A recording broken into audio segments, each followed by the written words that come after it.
So, good day everyone. My name is Vicky Samalba, your presenter for today, along with my other group mates, Juliana Luis Bondoc and Legami Olea from Group 1. So, our chosen topic is all about mollusks, which is entitled The Marine Mollusk Food with Benefits by Bilal Muhammad Khan and Yang Liu. So, this is the abstract. So, for the introduction, marine organisms, particularly mollusks, are significant in the food industry due to their abundance, diversity, and nutritional value.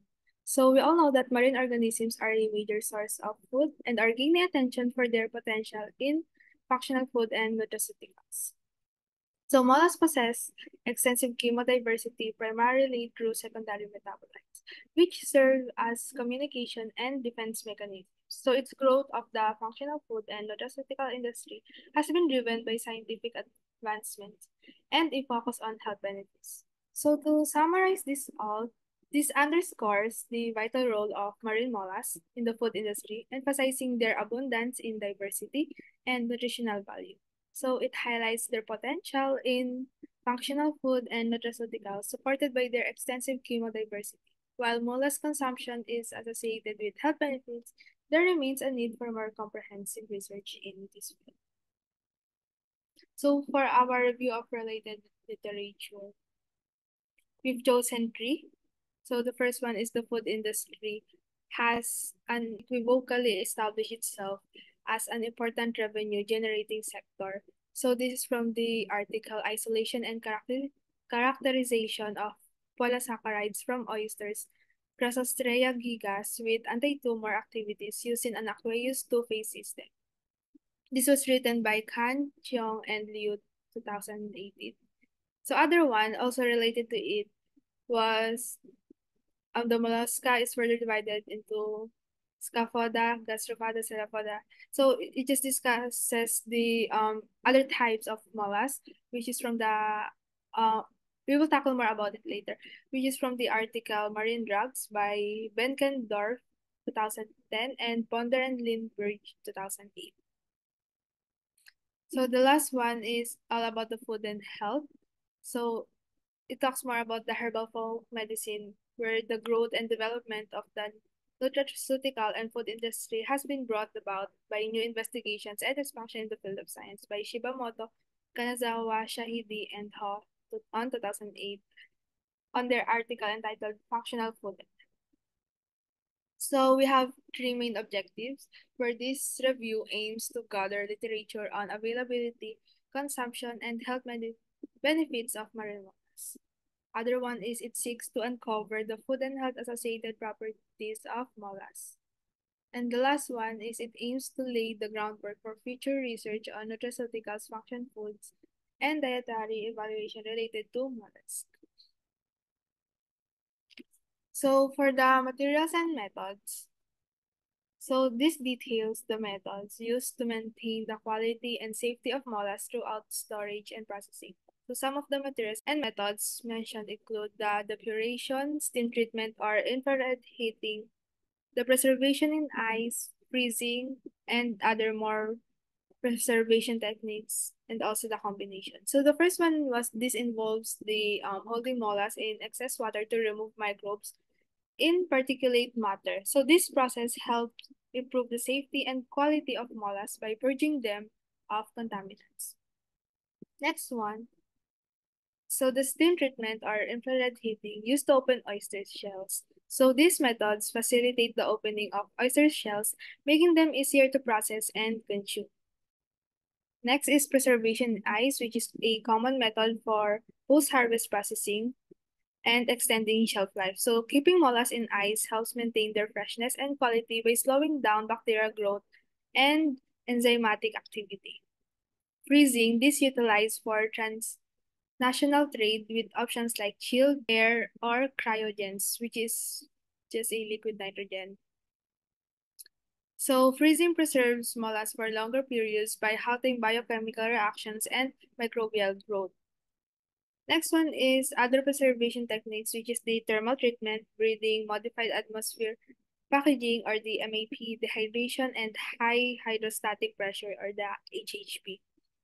So these methods offer alternatives for preserving mollusks depending on factors like desired shelf life and product characteristics. The last one is the combination of preservation techniques. So one of the examples include cooking, cooling, freezing, and vacuum sealing. So combining techniques optimizes preservation outcomes, enhancing safety, quality, and shelf life. So let's move on to the data and results. So here you can see the table 1 categorized mollusks into different classes within the phylum Mollusca, such as Bivallia, Gastropoda, and Cephalopoda. Providing examples of species for each class, it offers a concise overview of mollusk taxonomy and diversity. The next one is the table 2.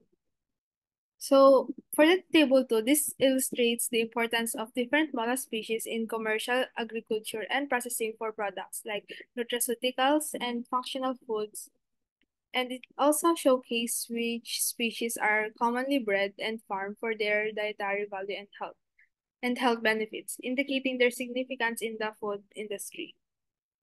So we can see all the elements that is listed here. Next one is table 3. So the table 3 illustrates the practical applications of different mollusk species in industry related to food, health, and nutrition. So it shows how these species are utilized in the production of nutraceuticals, functional foods, and food supplements, indicating their importance and versatility in various industrial processes. Okay, for the next table, table number 4, this highlights the importance of various preservation techniques for storing mollusks effectively. Methods like depuration, steam treatment, and freezing are crucial for maintaining quality and safety. Alternative approaches such as thermal treatment and modified atmosphere packaging or the MAP offer additional options. So overall, these techniques ensure the freshness and longevity of mollusk products.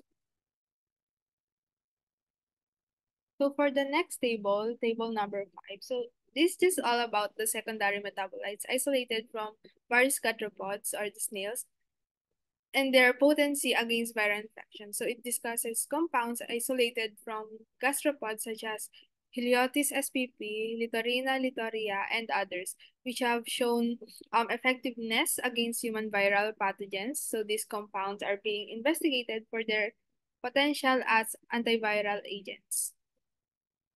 So the next table is the table number 6, where it is all about the secondary metabolites from virus bivalve species like Mercenaria, and Mytilus gallio provincialis. These metabolites show promising antiviral properties against several human viruses, suggesting their potential for pharmacological use.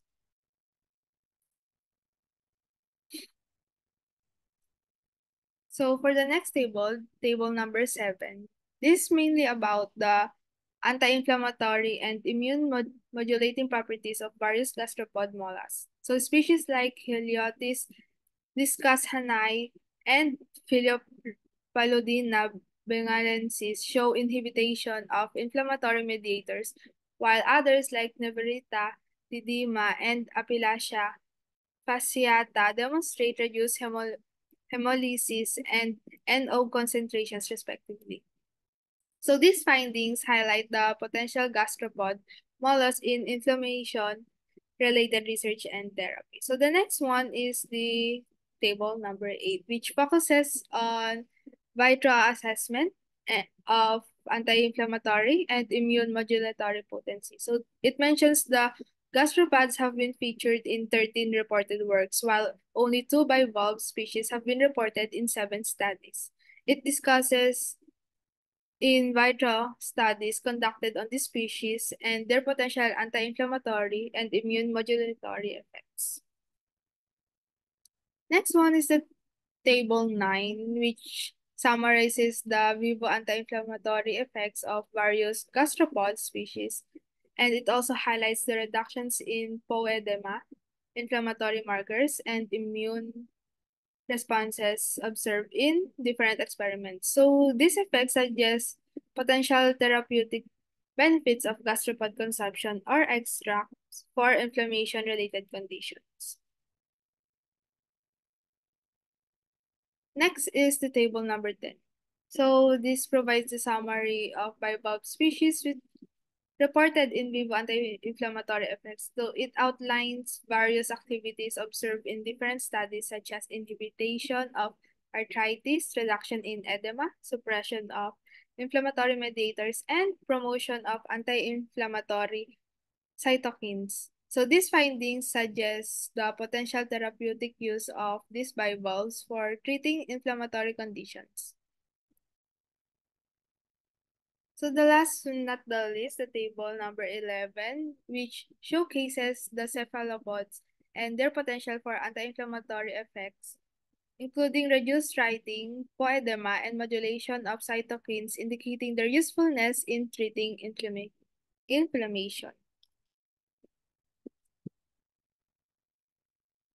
So for the conclusion, the mollusks hold great importance in the food industry due to their abundance, diversity, and demonstrated medicinal value. They are a rich source of bioactive compounds with potential applications in functional food and nutraceuticals. So the consumption of mollusks offer health benefits as they contain vital nutrients and active secondary metabolites. Their bioactivities can be retained even after cooking, making them valuable additions to everyday diets. Last one is the scientific community has shown significant interest in mollusks for their antiviral, anti-inflammatory, and antimicrobial properties supported by numerous research reports. So for the recommendation, despite significant attention, only a small fraction of molluscan species have been chemically analyzed. There is a need for more exploration and validation of the potential of mollusks and their products, especially in terms of their bioactivities. So while habitat influences the chemical composition of mollusks to some extent, efforts should not be limited to analyzing only a few species from diverse ecological habitats. The immense diversity within the phylum Mollusca warrants comprehensive exploration. The last one is the nutraceutical and functional foods industry has benefited from existing research on mollusks, but further endeavors in that direction can amplify these gains manifold. Investing in research and development can unlock the full potential of mollusks as sources of food and drugs. So this is our reference. Thank